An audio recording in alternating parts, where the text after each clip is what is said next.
નમસ્કાર. ચાલો આજે વ્યાપારની દુનિયામાં એક સફર કરીએ. વ્યાપાર આ માત્ર એક શબ્દ નથી, પણ માનવ સભ્યતાનું એન્જિન છે. એણે જ તો દુનિયાના ખૂણે ખૂણાને એકબીજા સાથે જોડ્યા છે અને દેશોની કિસ્મત બનાવી છે. તો આજે આપણે આ જ વ્યાપારના ખ્યાલને એની શરૂઆતથી લઈને આજના આધુનિક સ્વરૂપ સુધી બિલકુલ સરળ ભાષામાં અને ઊંડાણપૂર્વક સમજીશું. આજના આ પ્રકરણમાં આપણે મુખ્યત્વે આ 5 મુદ્દાઓ પર વાત કરીશું.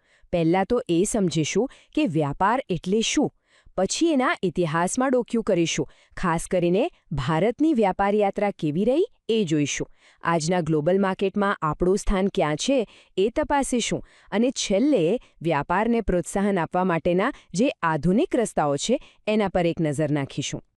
કોઈ પણ વિષયને સમજવો હોય તો એના પાયાને સમજવો ખૂબ જરૂરી છે, બરાબર ને? તો ચાલો આપણા પ્રકરણના પહેલા ભાગથી શરૂઆત કરીએ. આખરે વ્યાપાર છે શું? જુઓ, વેપારનો સૌથી સરળ અર્થ છે વસ્તુઓ અને સેવાઓની આપ-લે. પણ અહીં સૌથી મહત્વનો શબ્દ છે સ્વૈચ્છિક. હવે સવાલ એ થાય કે આની જરૂર કેમ પડી? કારણ કે દુનિયામાં બધી જગ્યાએ બધું જ નથી મળતું. ક્યાંક જમીન ફળદ્રુપ છે તો ક્યાંક ખનિજોનો ભંડાર છે.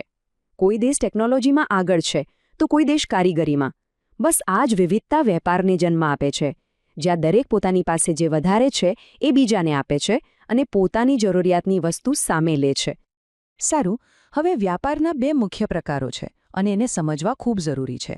પહેલો છે આંતરિક વ્યાપાર, એટલે કે જે દેશની અંદર જ થાય છે, દાખલા તરીકે ગુજરાત અને મહારાષ્ટ્ર વચ્ચેનો વ્યાપાર. અને બીજો છે આંતરરાષ્ટ્રીય વ્યાપાર, જે 2 અલગ અલગ દેશો વચ્ચે થાય છે.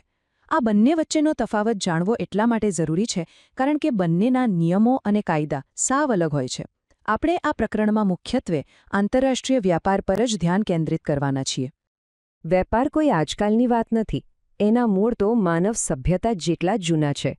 તો ચાલો થોડા ઇતિહાસના પાના ઉથલાવીએ અને જોઈએ કે વેપારનો વિકાસ કેવી રીતે થયો. એકદમ શરૂઆતમાં જ્યારે રૂપિયા પૈસા નહોતા ત્યારે વિનિમય પ્રથા ચાલતી હતી, જેને આપણે બાર્ટર સિસ્ટમ કહીએ છીએ, એટલે કે વસ્તુના બદલામાં વસ્તુ. પણ એમાં એક મોટી મુશ્કેલી હતી. વિચારો, મારી પાસે ઘઉં છે અને મને ચંપલ જોઈએ છે, તો મારે એવા વ્યક્તિને શોધવો પડે જે ચંપલ વેચીને ઘઉં જ ખરીદવા માંગતો હોય. કેટલું અઘરું! એ સમયે લાંબી મુસાફરી પણ જોખમી હતી, લૂંટફાટનો ડર રહેતો. એટલે વેપાર મોટે ભાગે આસપાસના ગામડાઓ પૂરતો જ સીમિત હતો. પણ પછી આવ્યો સિલ્ક રોડ જેવો યુગ, જેણે આંતરરાષ્ટ્રીય વેપાર માટેના દરવાજા ખોલી નાખ્યા. આ એક ક્રાંતિ હતી.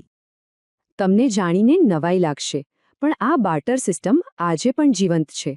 આપણા જ દેશમાં આસામના જોનબિલ મેળામાં આજે પણ આદિવાસી સમુદાયો પૈસા વગર સીધા પોતાના ઉત્પાદનોની આપ-લે કરે છે.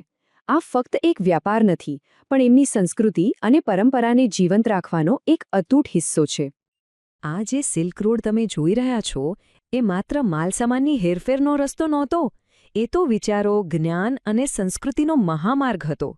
આ જ રસ્તેથી માત્ર રેશમ અને મસાલા જ નહીં, પણ ધર્મ, ટેકનોલોજી અને નવી નવી કળાઓ પણ એક છેડેથી બીજા છેડે પહોંચી. સાચા અર્થમાં એણે પૂર્વ અને પશ્ચિમની દુનિયાને એક કરી દીધી હતી. જો આપણે વૈશ્વિક વેપારના ઇતિહાસની વાત કરીએ તો ભારતનું નામ હંમેશા કેન્દ્રમાં રહ્યું છે. તો ચાલો હવે ખાસ કરીને ભારતની વેપાર યાત્રા પર નજર કરીએ, ભૂતકાળથી લઈને અત્યાર સુધી. ભારતની વ્યાપાર ગાથાને આપણે 3 ભાગમાં વહેંચી શકીએ. એક સમય હતો જ્યારે ભારતના મલમલ, મસાલા અને હીરા મોતીની દુનિયાભરમાં બોલબાલા હતી. આપણે એક મોટા નિકાસકાર હતા. પણ પછી બ્રિટિશ શાસન આવ્યું અને આખું ચિત્ર પલટાઈ ગયું. આપણને બ્રિટનના કારખાનાઓ માટે કાચો માલ જેમ કે કપાસ ઉગાડવા માટે મજબૂર કરાયા અને ત્યાંથી બનેલો તૈયાર માલ ખરીદવા માટેનું બજાર બનાવી દેવાયું. પરંતુ 1991માં આવેલા આર્થિક સુધારા એક નવા યુગની શરૂઆત હતી. સરકારે નિયમો હળવા કર્યા અને ભારતીય ઉદ્યોગોને, ખાસ કરીને આપણા આઈટી સેક્ટરને દુનિયા સામે સ્પર્ધા કરવાની પાંખો મળી.